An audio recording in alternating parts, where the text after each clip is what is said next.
अण्णाभाऊ साठे यांच्या फकीरा कादंबरीचा 5वा भाग आपण या ठिकाणी आज बघणार आहोत. आपण भाग 4मध्ये फकीरा कादंबरीच्या की आषाढी अमावस्येचा तो दिवस होता.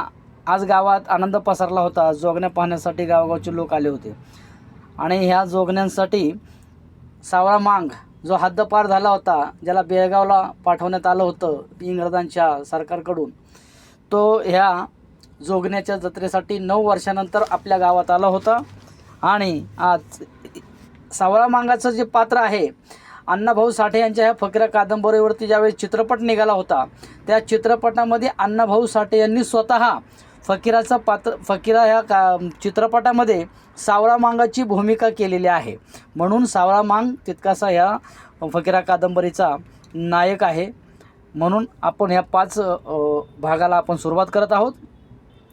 एवढी ईर्ष्या असल आणि तू माझ्या वंशाचा असशील तर ती जोगणी माझ्या हयातीत परत आणशील, हे बाजीबाचे करारी शब्द बापू खोत विसरला नव्हता. त्या शब्दांनी त्याच्या काळजात कुरूप केलं होतं. तो आज 10 वर्षांनी ती जोगणी आणण्याची शिकस्त करीत होता, परंतु त्याला अपयशच आलं. त्याचा आवेश वाटेगावकरांना पुरता कळला होता. जोगणीचा रिवाज मोडून आपल्या हद्दीत घुसून जो आपला माणूस मारायला भ्याला नाही, तो आपली जोगणी परत नेल्याशिवाय स्वस्थ बसणार नाही, याची एक प्रकारे धास्तीच घेऊन वाटेगाव सावध होता. जीवावर उदार होऊन शंकरराव, पंत, सावळा, भैरू रामोशी, ताईन्या महार आणि बापूला निशब्द केलं होतं. जोगणी परत आणण्यासाठी बापूनं काही करायचं बाकी ठेवलं नव्हतं. सर्व खटापटी करूनही त्याला यश आलं नव्हतं. 6 माणसं मारूनही जोगणी गेल्यामुळं शिगावकरांच्या हियाच मोडला होता. कोणीही जोगणीसाठी शिर हातात घेऊन लढण्याची भाषा काढत नव्हता. मग एकटा बापू काय करणार? सरकारी अधिकारी, परगावचे मित्र यांच्या बळावर जोगणी आणून बापूनं उच्चारलेले शब्द खरे करून दाखवणं त्याच्या आवाक्याबाहेरचं होतं. त्यासाठी त्याला गावाची मदत व्हायला हवी होती, पण नेमकं तेच होत नव्हतं. परंतु अलीकडे त्याचा दबदबा वाढला होता. गावातली नेटकी पोरं त्याच्या खयात आली होती. त्यातच स्वतःच्या जमिनी चांगल्या पोरांना वाट्यानं देऊन त्यांना अंकित करून घेतलं होतं. दरवर्षी शिगावात निघणारा तो एकटा जोगा पाहून कैकांना वाईटही वाटत होतं. इब्रती खातीर मारावं असंही अनेकांना वाटत होतं. पण आपल्या एकट्यानं काय होणार असा पेच पडत होता. बाजीबा आता थकला होता. चालत्या घोड्यावर उडी घ्यायची धमक त्याच्यात उरली नव्हती. दुःखी अंतकरणानं तो रडक्या जोग्याकडं पाहत होता, परंतु जोगणीबद्दल एक शब्दही कधी बोलत नव्हता आणि इतरांचा तो घासच नव्हता. कोणीच जोगणी आणण्याची भाषा उघडपणे बोलू शकला नव्हता, कारण जोगणी म्हटलं की त्यांच्या डोळ्यापुढं भैरू रामोशी आणि सावळा मांग कुऱ्हाड घेऊन नाचत. त्यामुळे मनातले विचार मनातच राहत. आपण जोगणीविषयी काहीतरी बोलू आणि ती बातमी कोणीतरी बहिरूला देईल, मग तो यम येऊन आपलं वाटोळं करील असं सर्वांना वाटे. ही भीती आता थोडीशी बोथट झाली होती. खोताभोवती तरुण मंडळी उघड जोगणी परत आणण्याची चढाईची भाषा करीत होती. त्यामुळं कैकांना धीर आला होता. आणि याच दरम्यान एक नवलाईची गोष्ट घडली होती. ती म्हणजे बापू खोतानं आपली मुलगी शंकरराव पाटलाच्या भावकीत रावसाहेबाला दिली होती. ती सोयरीक जोडण्यासाठी त्यानं 14,000 रुपये हुंडा दिला होता, आणि तोही पुढला सगळा विचार करूनच. कारण शंकरराव पाटलानंतर रावसाहेबाकडे ती पाटीलकी येणार होती आणि तो काम करीत नसला तरी शंकररावाच्या खालोखाल त्याला गावात मान होता आणि तो सासऱ्याच्या विचाराप्रमाणे फिरणारही होता. त्याच्या आडून कितीतरी गोष्टी बापू खोताला साध्य येणार होत्या. हे सर्व लक्षात घेऊनच तो आज जोगणीचा गंभीरपणे विचार करीत होता. सोप्यात तरणी पोरं जमली होती. कैक म्हातारे खांबाला टेकून बसले होते. बाजीबा चौफाळ्यावर बसून शांतपणे ऐकत होता. बापू खोत बोलत होता, मला मारायची भीती नाही. माझं काळीज माझ्या पोटात नसून पाठीवर आहे, पण मी एकटा काय करू? मला बळ असून त्याचा उपयोग नाही. पाठबळ हवं. एकटा कधीही जाऊन मी कटून मेलो असतो, पण आता मी निश्चित सांगतो की आमची जोगणी परत आली पाहिजे. मग काय करूया बोला. गजा माळ्याचा गल्लूमारी नाक फुगून म्हणाला आणि बापूला गजाच्या पराक्रमाची आठवण झाली. तो म्हणाला, गल्लू, तुझ्या बापानं फेक भाला म्हणताच आपला भाला फेकून त्या मांगाला खसकन टेपला. तसा वीर मला हवा. मग मी तयार आहे. बापाच्या करणीचा पवाडा ऐकून गल्लू पुलकित होऊन म्हणाला आणि खांबाला टेकून बसलेला कुंभार म्हणाला, हो हो, म्या गजूची जखम बघितली होती. टाळूत मारलेली तलवार त्याच्या नाकापातूर खाली उतरली होती. हे ऐकून बापू चरकला. कुंभाराला गप करून तो म्हणाला, झाले गेले त्याच्या संग. आता आजचं बोला. माझी 50 माणसं बाहेरची येणार आहेत. इथं सोप्यात ही 50 एक भरतील आणि 5-50 गावातून काढूया आणि देऊया दंगल उडवून. ज्ञानू सुतार जोरात येऊन म्हणाला, हो, दंगल झाली पाहिजे. खोत म्हणाला, आता ताणून धरण्याचा अर्थ नाही. शेंडी तुटो वा पारंबी तुटो, जे होईल ते होईल. उघड हाणामारी करायची का? एकानं शंकेच्या सुरात प्रश्न केला. नाही, माझा जावई आहे त्या गावात, जिथं माझी बाहेरची मंडळी मुक्काम करून बसली आहेत. त्यापैकी काही मांगांची तलवार रोखून धरतील आणि काही रावसाहेबाबरोबर जोगणीच्या जवळ जातील आणि तीच महत्त्वाचं काम करतील. आपण थोड्या अंतरावर असायचं, पांगून वावरायचं आणि दंगल झाली की जोगणीचा पिछा करायचे, पाय तुडीत गावाकडे सटकायचं. बरं, बहिऱ्या रामोशाचं काय झालं करायचं? दुसरी एक शंका उठली आणि एकदम चमकून बापू खोत म्हणाला, हो, बहिऱ्या आणि सावऱ्या हे दोघे तिथं असतील. तिथं आपली 8 माणसं असणार आणि दंगलीत प्रथम हे 2 मुडदे खाली पडतील. मग जमलं. सोप्यात एकच आवाज घुमला. जणू बहिरू आणि सावळा यांचे खरोखर मुडदे पडले असा त्यांना भास झाला आणि त्यांच्या उरावर ओझं हलकं झालं. खलबत झालं. सर्व लोक उठून कामाला लागले. निरनिळ्या वाटा धरून वाटेगावची वाट चालू लागले. एखाद्या युद्धाची तयारी करावी तशी बापू तयारी केली. घोंगड्याच्या आळीत हात्यारं घेऊन शिगावचे लोक तयार झाले. सरहद्दीवर काहींनी घोडी तयार ठेवली. काही जाऊन पोचले, काही पांगून बसले. कोण बहिरूला शोधू लागलं, कोण सावळ्याचा चेहरा निरखू लागले. हे सारेच जण गर्दीत मिसळून गेले. आकाश धुतल्या तांदळासारखं स्वच्छ झालं होतं. सूर्याचा झोका पश्चिमेला निघाला होता. त्यांच्या किरणातील प्रखरता किंचित थंड झाली होती. मनाला आल्हाद देणारा वारा वाहत होता. गावातली लिंबाची झाडं भरभरत होती आणि झोकांड्या खात होती. पेरणीची वाट पाहत पडलेल्या काळ्या जमिनी धापा टाकीत होत्या. दौलतीच्या घराजवळची चिंच डुलत होती. जोगणी निघायची वेळ जवळ आली होती. काल धुतलेली कापडं घालून दौलती, राही, राधा गावात आली गेली होती. गाव माणसांनी गजबजला होता. 12 बलुते धावपळ करीत होती. शंकररावांना आपल्या घोड्याला साज घालून नटवला होता. रेशमी आपदा घालून वर जिन घातलं होतं आणि त्या जिनाला तलवार खुटवून स्वारी वर बसली होती. पाटलाचा घोडा सारखा उसळत होता. जत्रेकरी गर्दी करून त्या घोड्याला पाहत होते. रेवाजाप्रमाणे मांगाची तलवार वाजत गाजत निघाली. मुरा, बळी, किसना, घमांडी, ईश्वरा, भिवा, साधू, चिंचणीकर पिराजी, साजूरकर निराजी, धोंजीकर बळी हे महात्तबर मांग त्यात दिसत होते. त्यांनी कडोकड तयारी करून तलवारी उंच धरल्या होत्या. काही भाले, काही कुराडी लखलखत निघाल्या होत्या. हलगी कडकडू लागली होती. एकदम सारी जत्रा म्हणाली, आली मांगाची तलवार. फकीरानं गबऱ्यावर जुन्या गबऱ्याचं खोगीर चढवलं आणि हातात देवाऱ्यातील ती तलवार घेऊन तो निघाला. इतक्यात बोलावणं आलं. ताबडतोब ये. फकीरा गबऱ्यावर बसला आणि सर त्या गाडमार्गानं पंताच्या वाड्याकडं वावटळीप्रमाणे निघाला. मार्गात दबा धरून गल्लू माळी बसला होता. त्यानं त्यांच्याकडं डोळे वाठारून पाहिलं आणि बाजूला एका जत्रेकरूला विचारलं, ह्यो कोण? ह्यो फकीरा, त्यानं उत्तर दिलं. फकीरा पंताच्या वाड्यात गेला तेव्हा सावळा आणि भैरू हे दोघे चिंतातूर होऊन बसले होते. त्यांचे चेहरे पाहताच फकीराला शंका आली.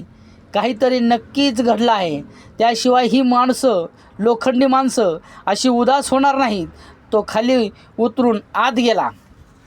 फकीरा आल्याचं कळताच पंत बाहेर आले. तेही चिंतातूर दिसले.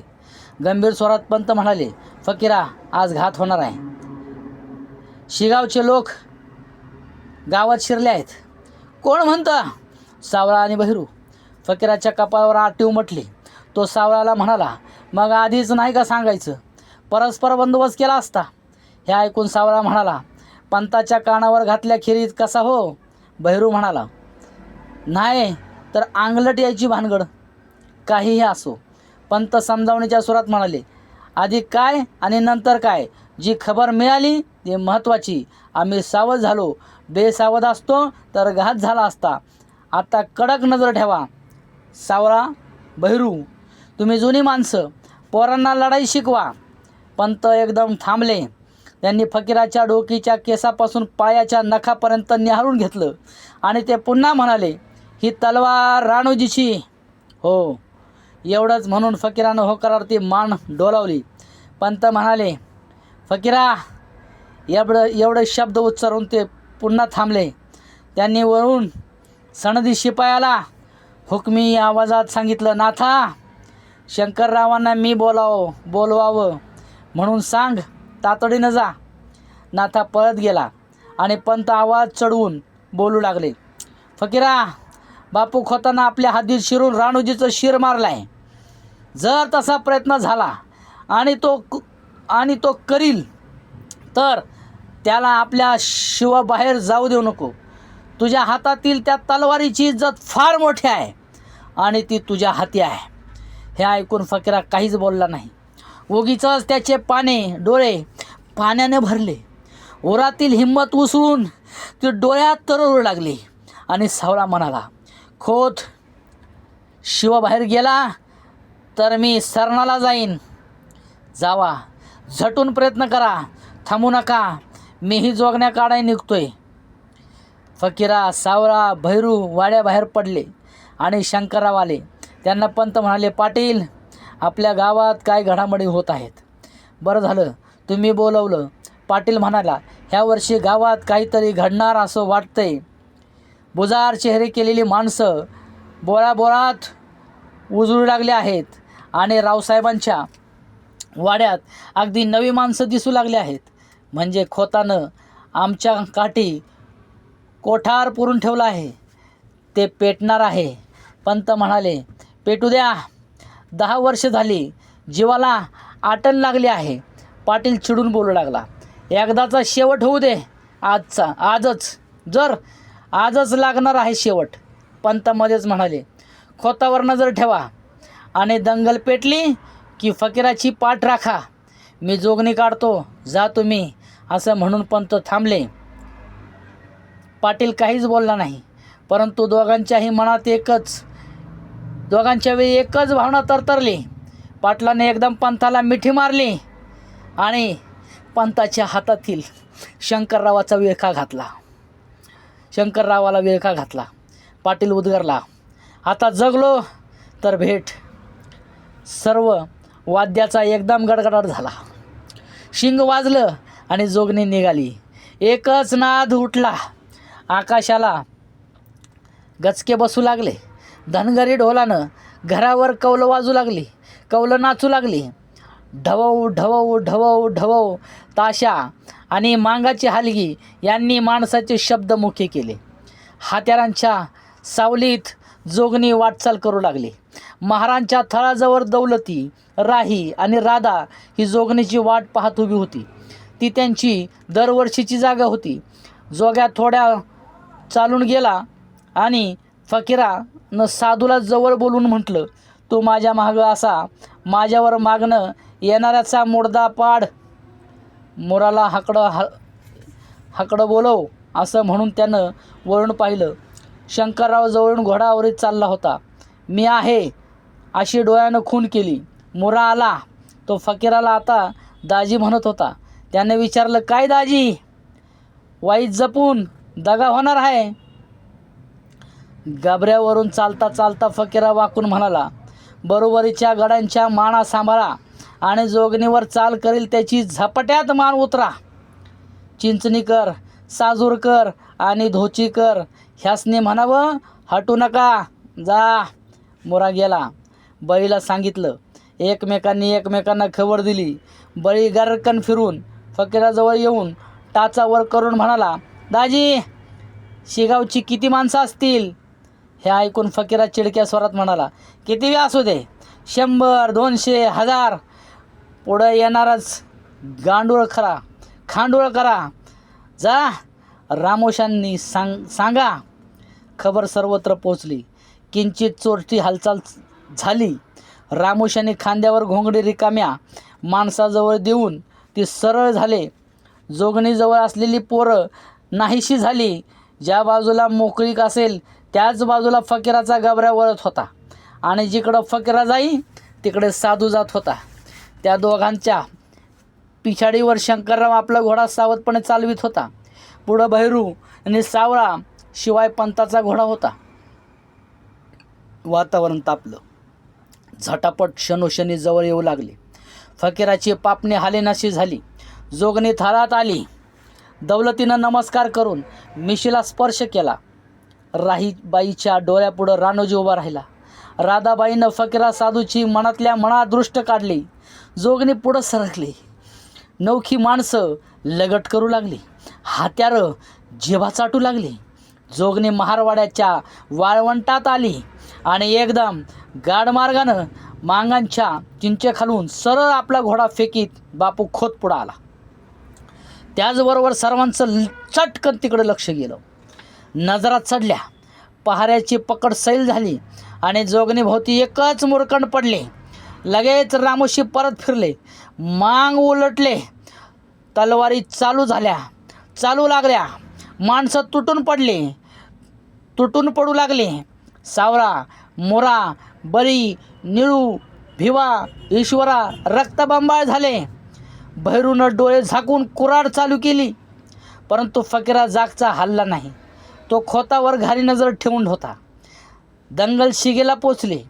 कोणीतरी ओरडलं, जोगणी गेली. एकदम एक इसम गर्दीतून बाजूला निघाला आणि तो धावत बापू खोताकडे वळला. फकीरानं गाभऱ्याला हळूच टाच मारली.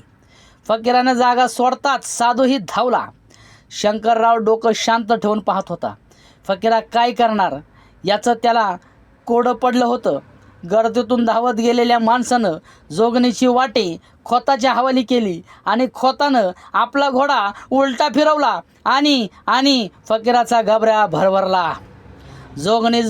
जोगणीजवळची दंगल मांग रामोशांनी थंड पाडले आणि ते पाहू लागले. जेव्हा फकीरा बापू खोताच्या मागं जाऊन बिलगला होता, सगळं काळ्या वावरात हजारो लोकांच्या डोळ्यासमोर ती 2 कारवानी घोडी पळत होती. अखेर जोगणी गेली म्हणून सर्वांनी निश्वास कोंडून टाकले. पळत फकीरानं आपला गबरा खोताच्या डावीकडील वळाला आणि उजव्या हातानं डावीकडे वार करणं त्याला कठीण करून टाकलं. तरीही चिडक्या खोतानं तलवार उगारली. त्या तलवारीचं लक्ष ठेवून धावणाऱ्या फकीरानं मुठी सकट ती तलवार उडवली आणि लगेच गाभऱ्याला टाच मारून सरळ घोड्यावर घोडा घातला. हातासह हात्यार गमावलेला खोत क्षणात गांगरला. त्यानं पटकन घोड्यावरून अंगच टाकलं आणि गाभऱ्यापुढं झुकांडला. परंतु दुसऱ्या क्षणी गर्रकन फिरून तो उलटला. तो तसाच भरवेगात खोताच्या अंगावरून पुढं गेला. खोत टापाखाली तुडवून पुन्हा गाभऱ्याला उलटं वळवून फकीरा परतला. गडबडीनं उठवून खोत केविलवाना चेहरा करून म्हणाला, मला मारू नका, ही जोगणी. फकीराचा धीर झाला नाही. माणसाला ठार मारणं सोपं असतं. त्यांना वाटी घेऊन बापूला ताकीद दिली. ठीक, ती तलवार तिथंच पडू दे. तो घोडा जीव घेऊन परत इकडं बघू नको. हात फकीरा नावानं मरान गाबऱ्यावर बसून फिरत असतं. बापू खोत घोड्यावर बसून शेगावाकडे पळत गेला आणि गावातली दंगल शांत करून सर्वजण फकीराकडे धावत आले. पंतांनी गर्दीत शिरून विचारलं, फकीरा काय झालं? फकीराने ती मोठी सकट तुटून पडलेली तलवार दाखवली आणि जोगणी पुढं ठेवली. सर्वांनी एकच गर्जना केली आणि सारी घोंगडी गगनात उडाली. पंथ गालात हसले. तू त्याचं डोसकं का मारलं नाहीस? ते त्याचं डोसकं आहे. खोताच्या तलवारीकडं बोट करून फकीरा उतरला आणि पंतांनी त्याच्या पाठीवर थाप मारली. बापाचं नाव राखलंस, हा काटा काढून माझा जीव मोकळा केलास. शंकररावनं फकीराला मिठी मारीत म्हटलं आणि फकीरा ओरडला. जोगणी खोताकडं कुणी दिली? सुताराच्या दुलामांगानं. मोरा म्हणाला, सातारच्या दुलामांगानं. कुठं आहे तो? चावडीत चला. पंत आले. पंत म्हणाले, जोगणी पुढे चालू द्या.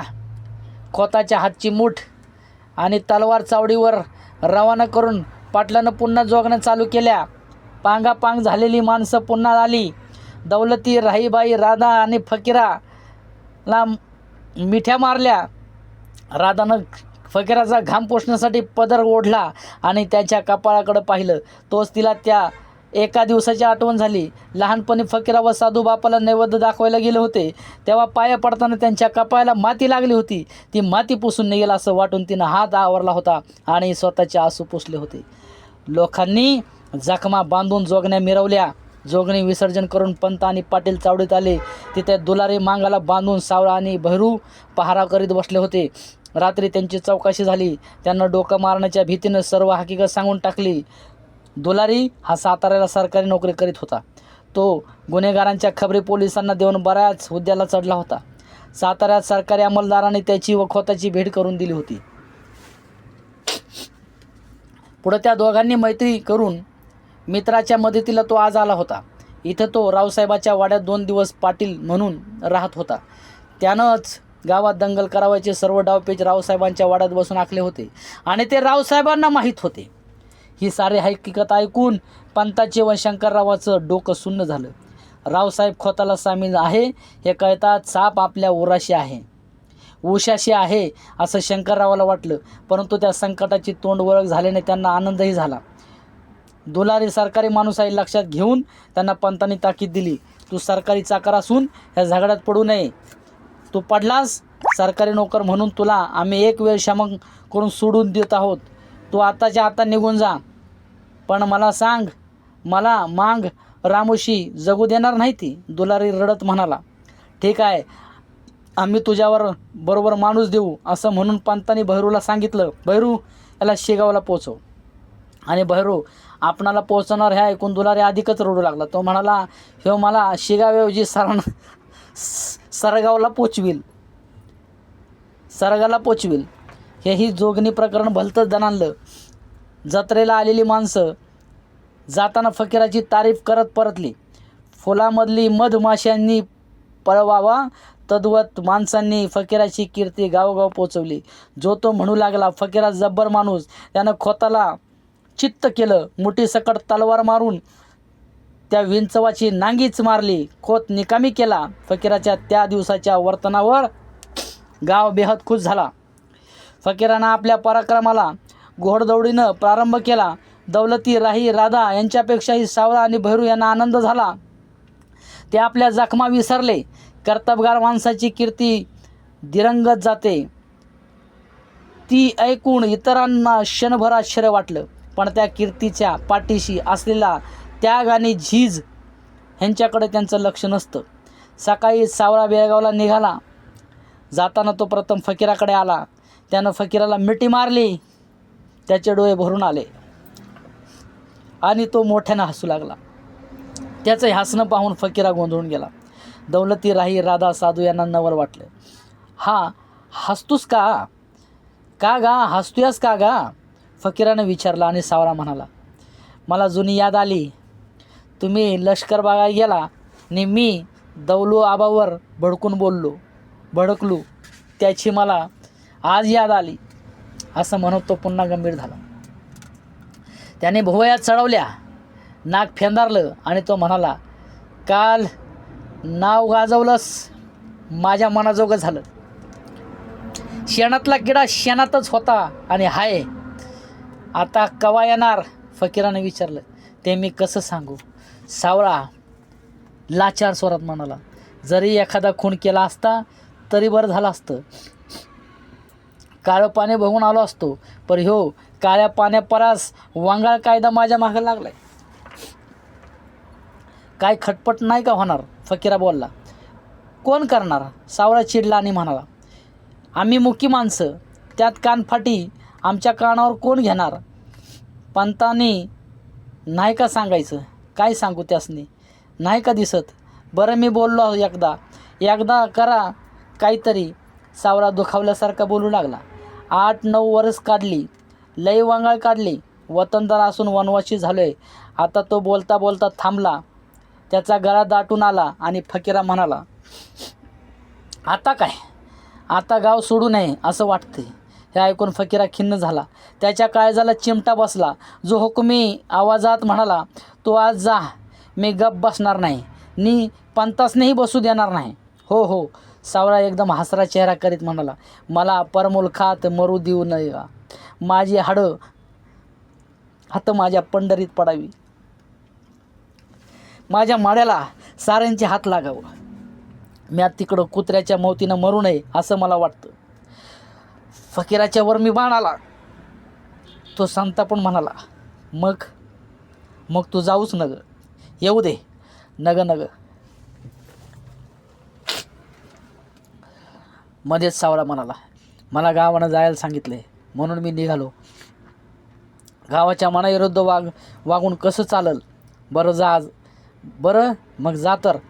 फकीराला त्याचं म्हणणं पटलं. सावळा निघून गेला आणि म्या तिकडं कुत्र्याच्या मौतीनं मरू नये असं मला वाटतं. ह्या सावळ्याच्या बोलण्यानं फकीराच्या हृदयात दोम दाटला. त्याचं मन उद्गिन्न झालं. सावळासाठी काय करावं याचा तो विचार करू लागला. तो चिंचेला टेकून अगदी कितीतरी उशीर उभा राहिला. सर्व हळूहळू वर आला. सूर्य हळूहळू वर आला. त्याची कोवळी किरण चिंचेच्या पानावर बसून झोके घेऊ लागली. हिरव्या निवडुंगावर पिवळा सोनेरी प्रकाश उधळला गेला. गावाची गुरं गावंदरीला आली. माणसं कार्यक्षम झाली. विष्णुपंत मळ्याकडे निघाले. त्याच्या घोड्याच्या टापा ऐकून फकीरा भानावर आला. पंतांचा घोडा चिंचेखाली येऊन थांबला. एवढ्यात पोरासाठी पंतांनं घोडा थांबवला याचं मांगवाड्याला आश्चर्य वाटलं. आपल्या त्या प्रचंड घोड्याच्या पाठीवर झोके घेत रोखून पाहत पंत म्हणाले, फकीरा काय झालं? काय नाही आबा. फकीर हसला. नाही कसं? तुझा चेहराच सांगतोय. आबा सावळा नाना गेला. कुठं? बेळगावला. मग तुझं काय म्हणणं आहे? का गेला? हे ऐकून पंतांना पेच पडला. थोडा विचार करून ते म्हणाले, त्याला गुन्हेगार म्हणून सरकारनं हद्दपार केलाय. त्यानं काय गुन्हा केला? काहीच नाही. तसा सरकारकडे मुळीच पुरावा नाही. मग हे कोण विचारणार सरकारला? आलं लक्षात. विचारलं पाहिजे आणि मी ते विचारीन तुझ्या घरात. पंतांचं घोडं धडाधड करून उडालं आणि धावत निघालं. फकीरा घराकडे वळला. दौलती दारात उभा होता. राधा बाहेर आली. मांग जमली. दौलती म्हणाला, काय विचारलंस पंतासनी? सावळं नानाबद्दल. मग काय म्हणले ते? सरकारला विचारणार आहे ते. हे ऐकून मांगाची काळज डोंगरा एवढी झाली. आता आपले दिवस सुखाचे येणार. जर पंत सातारला गेले भांडले तर हा कायदा बोथट होईल आणि आपल्या मांगाची लांडगेतोड संपेल. दुःखी मन मिळू आणि सुखी खाऊ. आपल्या घरात, आपल्या पंढरीत, पसाभर का होईना आपल्या जमिनीत जिथं जन्मलो तिथं आपलं हाड पडतील आणि तसंच व्हावं म्हणत मांग घरोघर गेले आणि 15 दिवसानंतर पंत साताऱ्याला रवाना झाले. अशा पद्धतीने फकीराचा भाग क्रमांक 5 या ठिकाणी समाप्त झाला. सावळा मांग ची भूमिका अण्णाभाऊंनी साकारलेली आहे. सावळा मांग अण्णाभाऊंनी चित्रपटामध्ये, फकीरा चित्रपटामध्ये अभिनय सादर केलेला आहे. म्हणून ह्या फकीरा कादंबरीचा भाग क्रमांक 5 खूप अनमोल आहे तुमच्या आमच्यासाठी आणि सर्व साहित्यिकांसाठी, विचारवंतांसाठी. चळवळीतील सर्वांनी सावळा समजून घेतला. ह्या ठिकाणी सर्वांनी शेवटपर्यंत ज्यांनी ऐकलं असेल त्यांनी खरंच फकीराबद्दल, अण्णाभाऊंच्या लेखणीबद्दल आपण त्या लेखणीला नतमस्तक होतो आणि ह्या ठिकाणी मी थांबतो.